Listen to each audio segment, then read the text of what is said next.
My name is Monica Blanco, and this is my professional journal review presentation. So, when trying to determine what type of literacy related article I was going to look up and read about,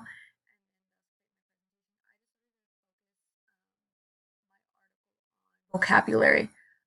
So throughout this course, I've noticed that I lack an explicit focus on vocabulary instruction. I chose to focus my literacy related article on vocabulary in order to help guide my focus on the importance of vocabulary instruction and to hopefully potentially receive some examples of potential interventions I could provide. So personally, I don't think I'm placing as much of an emphasis on vocabulary instruction as I should be. So I thought this would be a great opportunity for me to gain some valuable information on different types of vocabulary instruction and interventions that I could implement into my classroom. The title of the article that I chose to place my focus on is called Teaching Vocabulary for Elementary School Students by Giri Yoda Pramana. Even though I teach sixth grade in a middle school setting, I did find that this article was applicable, and the resource that it applied was I did find that the information within this article would be applicable to my own instruction. Aside from, different strategies and tools that this article recommended, I did determine that there were two main key points based that to take away from this article. The first being, in the process of learning English, students' abilities in using target language, both spoken or written, are indicators of the success of mastering English language skills. And the second being in regards to a mastery of vocabulary. This is shown when students are able to demonstrate the capability to correctly spell, pronounce, understand the meaning, and use the word correctly in the contents. Something else that the article doesn't really go into depth about, but does mention is about grammar. So it mentions a couple of things. So the first being, most teachers sometimes give too much attention on teaching grammar. Grammar is important for the process of forming the language, but the most important thing is vocabulary mastery. Without good vocabulary mastery, the meaning or message to be conveyed will not be well received. Therefore, in addition to focusing on grammar, the teacher must also be able to improve students' ability in terms of vocabulary. So I did want to mention this just because grammar instruction has always been something that I'm kind of insecure about, since I don't feel like I'm the best at it. I lack in different grammar and conventional formats and skills. I sometimes still get confused as to where to know, where to use a comma and other such grammatical tools. So I've always been kind of insecure of how do I properly teach it if I don't quite thoroughly understand it myself. And this kind of helped me to feel better. I still know I still understand that it's important, but knowing that according to this article, that even though grammar is important, in order for students to develop a complete mastery of reading and develop their reading skills, first they need to develop in their vocabulary. They have to demonstrate a vocabulary mastery, because that really is what the underlying tool towards developing meaning or understanding the overall message of a text. In addition, the article also talks about some different instructional practices, mainly for motivational tools.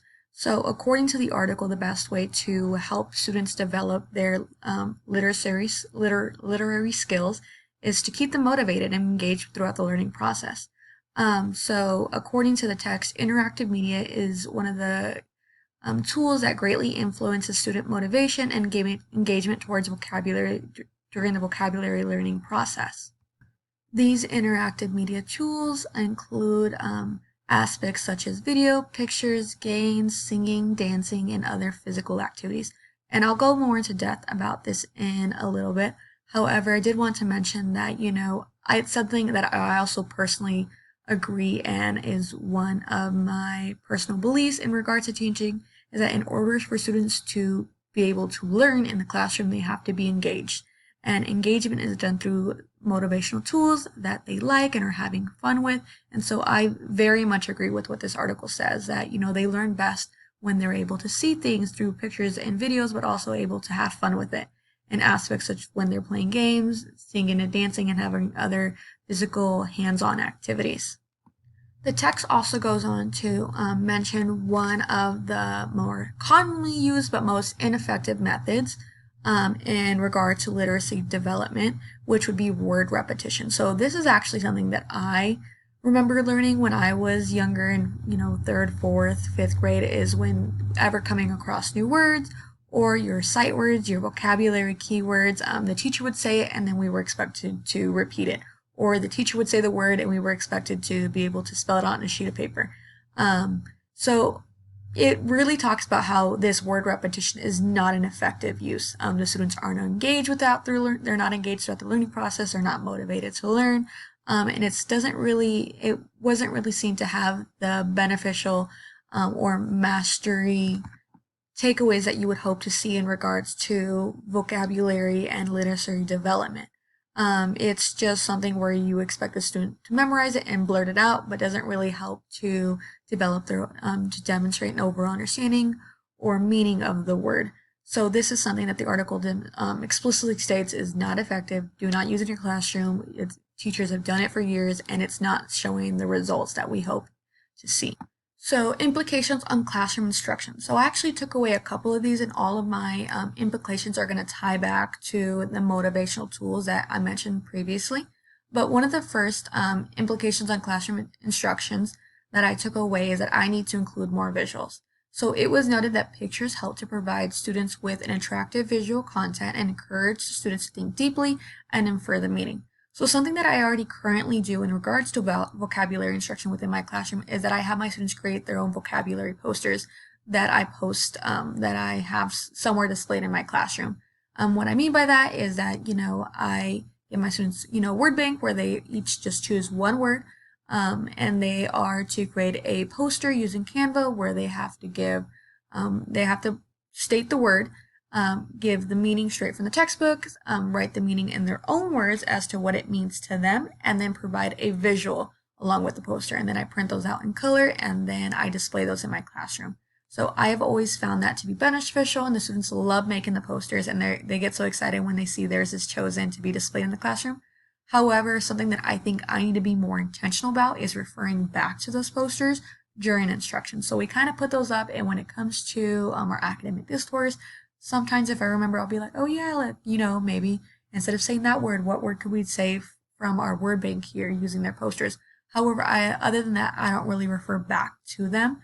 So I think maybe I need to start being more intentional about that, about referring back to those posters and those visuals that my students created, and using them as the tools and resources that they were meant to be. Another implication on classroom instruction is virtual games. So online games was observed to have significantly affected students' vocabulary mastery in a positive way. It was also identified that students are motivated with learning with online games. It helps students to memorize and understand word meaning, and finally, it boosts students' motivation and confidence in learning vocabulary. So I also use a lot of different games when trying to teach my students vocabulary, or even the content in general. I love having the flashcards where you have to match the word with the definition. That's something hands-on. But also in regards to virtual games, my students love Look It and GameKit.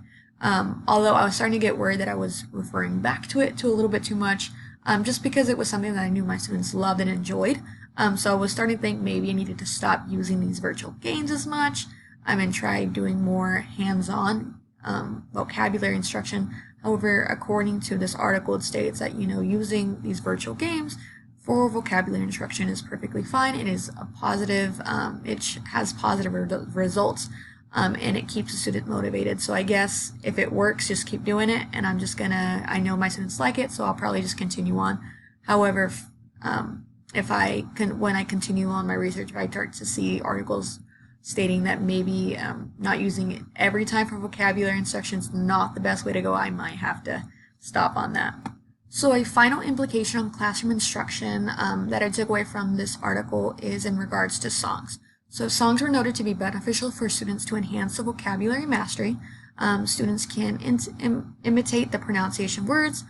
It helps students to recognize meaning and its exposure to target language. And in addition, students seem to enjoy the teaching and learning process when songs has been implemented in the classroom. So personally, for classroom instruction in general.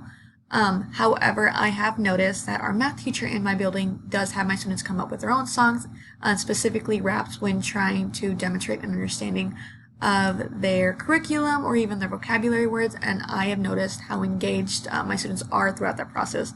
Even though I'm the social studies teacher, I'll have my students come to me and wanting to sing me their math raps that they made up that day, and it's really cool to see.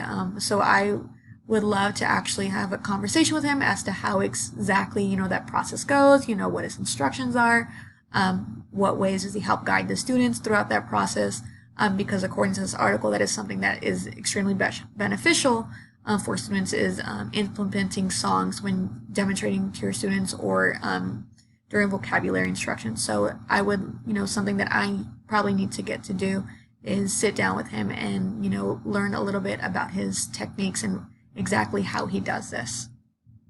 So some personal takeaways that I have from this learning experience is that I need to provide more interactive learning opportunities for my students. The use of games is not negative. Like I mentioned earlier, I was starting to think that maybe I was going back to games just a little bit too much, but it's actually a great motivational tool to keep my students engaged throughout the learning process. Vocabulary is crucial towards literacy development.